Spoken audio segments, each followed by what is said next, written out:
CM చంద్రబాబుపై YCP మాజీ MLA Gadikota Srikanth Reddy తీవ్రస్థాయిలో విరుచుకుపడ్డారు. చంద్రబాబుకి రాష్ట్ర యువత, వారి భవిష్యత్తుపై కనీస శ్రద్ధ లేదని, ఇక 23 లక్షల కోట్ల పెట్టుబడులంటూ అసత్య ప్రచారాలు చేస్తున్నారంటూ మండిపడుతున్నారు.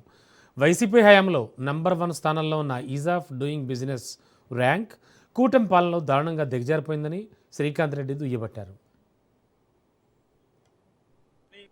భవిష్యత్తు పైన తనకి ఏమాత్రం కూడా బాధ్యత లేదు అనేటువంటిది ఇప్పటికీ అదే రకమైనటువంటి పాలన కొనసాగిస్తున్నాడు. తాను మాట్లాడేటువంటి గుడ్డిగా ఎక్కడ మీటింగులకు వెళ్లినా ప్రతిపక్ష పార్టీపై లేకపోతే జగన్మోహన్ రెడ్డి గారిపై వ్యక్తిగత నిందలు వేయడానికే తను సమయం తీసుకొని దాన్ని కేటాయిస్తాడు కానీ, లేదా అసత్యమైనటువంటి మాటలు మాట్లాడుతూ తన పబ్బం గడుపుతున్నాడు కానీ, ఈ రోజు స్పష్టంగా డేటాతో సహా ఏ రకంగా ఈ రాష్ట్రానికి అన్యాయం జరుగుతుంది అన్నటువంటిది మేము తెలియజేస్తాం. ఫాల్స్ ప్రాపగండా చేస్తూ కోట్లాది పెట్టుబడులు వచ్చేస్తున్నాయి, లక్షల కోట్లకు ఎంఓయూలు జరిగాయి, రాష్ట్ర భవిష్యత్తు మారిపోయింది అని చెప్పి అనేక మాటలు మాట్లాడుతుంటాడు. మొదటగా ఈ అంశం పైన పార్లమెంట్ లో గౌరవ పార్లమెంట్ సభ్యులు మిథున్ రెడ్డి గారు ఒక ప్రశ్న వేశారు.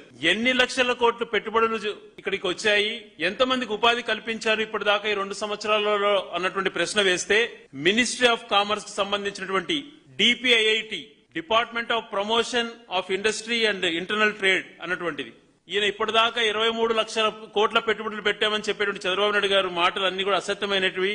కేవలం ఈ 2 సంవత్సరాలలో 6,900 కోట్లు మాత్రమే ఇక్కడ పనులు జరుగుతాయి.